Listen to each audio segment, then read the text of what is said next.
Welcome to the Salmon Runs YouTube. Enjoy the video. You'll start by confirming prerequisites and then act immediately.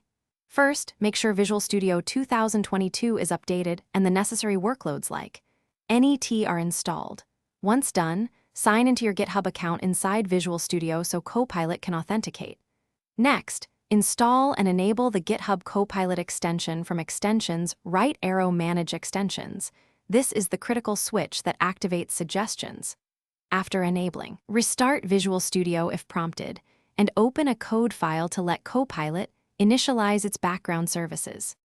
Now you'll configure how Copilot behaves and start using it effectively. Open Tools, right arrow Options, right arrow GitHub Copilot to tweak suggestion settings, like inline completions and telemetry preferences.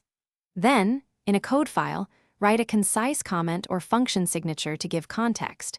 Copilot responds better with clear intent. Press the completion shortcut or accept inline suggestions to insert code. Make sure to review and edit generated code for correctness and style.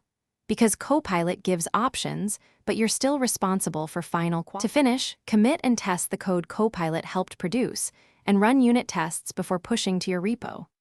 If suggestions stop appearing, first sign out of GitHub and sign back in, or disable and re-enable the extension. Often a restart of Visual Studio clears transient issues. If problems persist, check your network, proxy, or corporate policies that might block Copilot's API. One key troubleshooting tip. Check the output and error logs in Visual Studio's View right arrow output pane to pinpoint authentication or connectivity errors. Thanks for watching. Consider subscribing if we helped you.